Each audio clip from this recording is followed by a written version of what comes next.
American हमारे बारे में जो मन में आता है सो कहते हैं, हम उनकी कोई किसी बात का खंडन करने की भी हिम्मत नहीं करते। तो जब हमारे प्रधानमंत्री के बारे में जो मन में आए सो कहते रहते हैं वहां के राष्ट्रपति, उनके अफसर और तमाम लोग, और हम चुप रहते हैं, तो इससे जो है भारत की जो अंतर्राष्ट्रीय छवि है, ऐसा लग रहा है कि भारत का नेतृत्व तो बड़ा कमजोर है एक्चुअली। जबकि हमने दावे किए थे कि हम 56 इंच के सीने वाले प्रधानमंत्री हैं और विश्व गुरु हैं और हम महाशक्ति हैं और तीसरी अर्थव्यवस्था है और फलाना ढिकाना। पिछले 15-20 साल से तो इतना भारी प्रचार चल रहा है ये, और मोदी जी को इतना बड़ा पहलवान बता दिया गया था, इधर देखा कि वो उनके तो मुंह में जबान ही नहीं निकलती। वो तो बाहर की कठिनाई छोड़ दीजिए, भारत में मणिपुर में एक समस्या है, उस पे बोलने में उनकी हवा निकली रहती है। वो सिर्फ तारीफ सुनना चाहते हैं, वो ऐसे राजनेता हैं जो वहां सिर्फ रहना चाहते हैं जहां आदमियों की भीड़ हो, कुछ लोग उनको मोदी मोदी चिल्ला रहे हो, और वहां पे अच्छा फोटो बन रहा हो, वीडियो बन रहा हो, और अच्छा उनका ट्विटर उस पे सोशल मीडिया पे और मीडिया में अच्छी कवरेज हो जाए। एक ऐसे राजनेता है, वो समस्याओं का सामना करने की उनमें हिम्मत नहीं है या काबिलियत नहीं है, जो है वो बताएं। लेकिन इसकी कीमत देश को काफी बड़ी चुकानी पड़ेगी और चुकानी पड़ रही है। सर, कुछ दिन पहले अमेरिकी नौसेना की एक पनडुब्बी ने ईरान के युद्धपोत IRIS डेना को श्रीलंका के पास हिंद महासागर में निशाना बनाकर डुबो दिया था। इस हमले में करीब 87 ईरानी नौसैनिकों की मौत हो गई थी और कई लापता भी हो गए सर। और सर, दिलचस्प बात यह है कि यही युद्धपोत कुछ दिन पहले भारत में आयोजित अंतरराष्ट्रीय नौसैनिक अभ्यास में शामिल होकर वापस लौट रहा था। इस बीच सोशल मीडिया और कुछ विदेशी चैनलों में यह दावा भी किया गया कि अमेरिका ईरान पर हमले के लिए भारतीय बंदरगाहों का इस्तेमाल कर रहा है।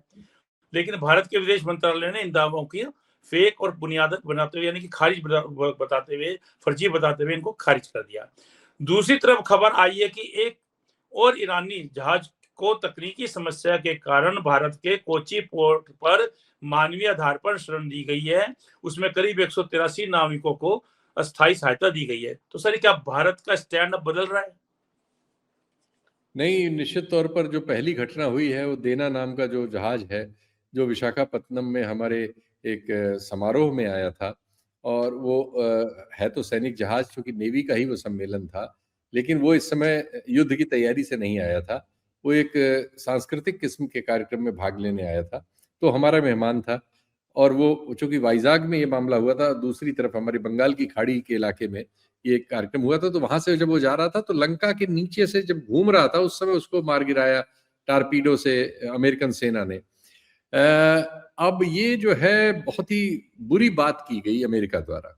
एक तो वो युद्ध के मैदान में नहीं था, वो लड़ाई नहीं लड़ रहा था, वो एक शांति प्रिय कार्यक्रम में आया था और उसके बाद लौट रहा था। या तो आप उसे बंदी बना लेते अगर आपको वो है, या आप उसे कह देते फलानी जगह आप अपने को रुक जाओ। वो सब आपने न करके, वो तो ये तो अमेरिका ने गलती की। अब भारत से इसमें क्या गलती हुई, वो ये है, इस युद्ध में लगातार भारत पहले चुप था। इसलिए चुप था कि हमारे प्रधानमंत्री इजराइल गए थे, 25 से 27 वो वहां थे, 27 को लौटे हैं, 28 की सुबह ईरान ने हमला कर दिया अमेरिका के साथ ईरान पे। तो भारत की वैसे ही बड़ी बदनामी इससे हो रही है कि ये वहां गए थे, इनको पता था या इनको नहीं पता था, तो और खराब है कि जिस दिन ये यात्रा कर रहे हैं अगले दिन हमला कर रहा है वो, तो दुनिया तो ये सोचेगी कि इनको बता के किया गया। तो भारत की स्थिति थोड़ी सी अंतर्राष्ट्रीय राजनय में इधर अमेरिका की ओर से भी और इजराइल से संबंधों के लिए और थोड़ा इधर उधर करने के चक्कर में खराब तो हो रही है। ईरान के साथ हमने 19 में अमेरिका के कहने पे तेल लेना बंद कर दिया था, रिश्ता खराब किया। उसके बाद हमने अभी चाबहार बंदरगाह पे जो इन्वेस्टमेंट मोटा किया हुआ है, $120 मिलियन तो अभी हमने पिछले साल ही दिए थे, वो सब हमारे डूब गए। इस बार बजट में हमने चाबहार का नाम ही नहीं लिखा डर के मारे। तो हमारा इधर व्यवहार जो है हमारे नेताओं का अमेरिका से बहुत अजीब तरह से जान बचाने टाइप है। अमेरिकन हमारे बारे में जो मन में आता है सो कहते हैं, हम उनकी कोई किसी बात का खंडन करने की भी हिम्मत नहीं करते। तो जब हमारे प्रधानमंत्री के बारे में जो मन में आए सो कहते रहते हैं वहां के राष्ट्रपति, उनके अफसर और तमाम लोग, और हम चुप रहते हैं, तो इससे जो है भारत की जो अंतर्राष्ट्रीय छवि है, ऐसा लग रहा है कि भारत का नेतृत्व तो बड़ा कमजोर है एक्चुअली। जबकि हमने दावे किए थे कि हम 56 इंच के सीने वाले प्रधानमंत्री हैं और विश्व गुरु हैं और हम महाशक्ति हैं और तीसरी अर्थव्यवस्था है और फलाना ढिकाना। पिछले 15-20 साल से तो इतना भारी प्रचार चल रहा है ये, और मोदी जी को इतना बड़ा पहलवान बता दिया गया था, इधर देखा कि वो उनके तो मुंह में जबान ही नहीं निकलती। या वो तो बाहर की कठिनाई छोड़ दीजिए, भारत में मणिपुर में एक समस्या है, उस पे बोलने में उनकी हवा निकली रहती है। वो सिर्फ तारीफ सुनना चाहते हैं। वो ऐसे राजनेता हैं जो वहां सिर्फ रहना चाहते हैं जहां आदमियों की भीड़ हो, कुछ लोग उनको मोदी मोदी चिल्ला रहे हो, और वहां पे अच्छा फोटो बन रहा हो, वीडियो बन रहा हो, और अच्छा उनका ट्विटर उस पे सोशल मीडिया पे और मीडिया में अच्छी कवरेज हो जाए। एक ऐसे राजनेता है। वो समस्याओं का सामना करने की उनमें हिम्मत नहीं है या काबिलियत नहीं है, जो है वो बताएं। लेकिन इसकी कीमत देश को काफी बड़ी चुकानी पड़ेगी, और चुकानी पड़ रही है। अब बेवजह हम इस लड़ाई में जो है बदनाम, लेना न देना, और हम बदनाम हो रहे हैं। और अभी ये जहाज वाले मामले में भी वही हुआ कि श्रीलंका जैसा छोटा सा देश जो भारत, चीन, अमेरिका सब पर निर्भर है, और हमारी एक स्टेट बराबर है, वो उसने सही तुरंत बात। जो है उस जहाज की मदद की, लोगों को अस्पताल लाया और बयान अच्छा दिया कि मानवीयता सबसे बड़ी है। उसके बाद हमने बताया कि हमने भी कोची में एक उनका जहाज बचा रखा है टेक्निकल कारणों से। चलिए, कुछ किसी लेवल पे लीपापोती हुई, लेकिन ओवरऑल जो है भारतीय नीति जो है वो इधर लगातार ही ऐसा लग रहा है, और लोग इसीलिए ऐसी ऐसी शंकाएं कर रहे हैं जो मैं नहीं करता, क्योंकि तथ्य नहीं होने पर मैं उस पर नहीं जाता। कोई कहता है अडानी की गर्दन दबी है, कोई कहता है एप्स्टीन फाइल में नाम आ गया है। मेरे पास, मैं प्राइवी नहीं हूँ, जितना आया है उससे ये बात मुझे नहीं समझ में आती, इसलिए मैं तो यही कहूंगा कि जो भी है। लेकिन ये सही है कि इस समय भारत का नेतृत्व जो है, ये बिल्कुल सारी दुनिया में स्पष्ट हो रहा है कि अमेरिकी प्रशासन जो ट्रंप का है, उसके सामने अपना अपनी बात, अपने इंटरेस्ट की रक्षा करने लायक अपने को प्रस्तुत नहीं कर पा रहा है। ठीक बात। शीतल जी, एक चीज और बात थी कि सोशल मीडिया पर यह दावा क्यों फैलाया गया कि अमेरिका ईरान पर हमला करने के लिए भारतीय बंदरगाहों का इस्तेमाल कर रहा है। सर, क्या ये दुष्प्रचार है या हम कहें कि सूचना युद्ध? देखिए, ये एक्चुअली भारत की इस समय वही जो बात अभी आपने पिछले सवाल में पूछी थी और जो मैंने बताया, क्योंकि भारत का नेतृत्व किसी बात पे अमेरिका के सामने बोलने से जान बचाता घूम रहा है, इसलिए इस ठीक तरह बात। की बातें लगातार आ रही हैं, और हमारे यहाँ मतलब चुप्पी छाई हुई है। चुप रहने से क्या होता है कि अगर हम नहीं भी कर रहे हैं तो सामने वाले की बात सच हो जाती है, जो गलत भी होगी ठीक तो भी सही सही लोग मान लेंगे।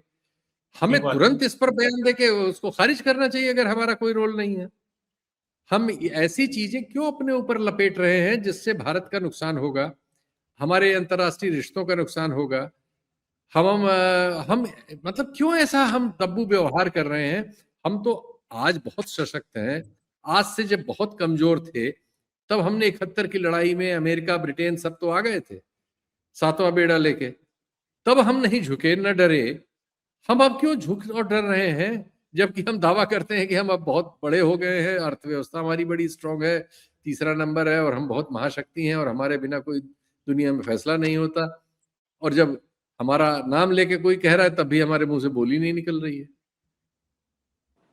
सर, सबसे लास्ट में मेरा आखिरी सवाल है इसी मुद्दे से जुड़ा हुआ कि अगर यह युद्ध लंबा चला और हिंद महासागर तक फैल गया तो क्या भारत की सुरक्षा और विदेश नीति पर इसका कोई असर पड़ेगा, या हम बोले कोई सीधा असर पड़ेगा?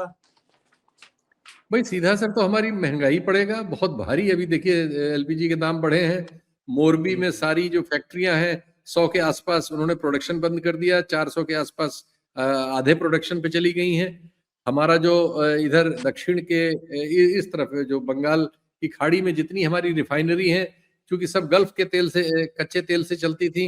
एक तो जो क्या नाम है उसका, एक मैं नाम स्लिप कर रहा हूँ अभी, एक ने तो पूरा प्रोडक्शन ही जीरो कर दिया है, बाकियों का प्रोडक्शन कम हो गया है। तो हमें तो इस युद्ध से भारी नुकसान होने जा रहा है। महंगाई बढ़ेगी, इन्फ्लेशन बढ़ेगा, कीमतें, हमें ज्यादा दाम, क्योंकि हम तो ज्यादातर 80% के आसपास क्रूड ऑयल इंपोर्ट करते हैं, तो हमारे तो अपने बजट का बड़ा हिस्सा इसको ही खरीदने में जाता है। तो हमारा तो इससे भारी नुकसान हो रहा है, और इससे जो है हमें ज्यादा पैसे देने पड़ रहे हैं तेल खरीदने के। रूस से जो हम सस्ता तेल खरीदते थे, अब रूस ने भी आज $4.3 मार्केट प्राइस से ज्यादा हमसे लेके हमारे लिए तेल कंफर्म किया है। तो कुल मिलाजुला के हम तो लगातार हानि की ओर बढ़ रहे हैं इस सारे फैसलों से। और आप हमसे जुड़े रहने के लिए सब्सक्राइब करें YouTube पर, फॉलो करें ट्विटर पर और लाइक करें Facebook पर। और ज्यादा जानकारी के लिए आपको टाइप करना होगा सिर्फ न्यूज नशा।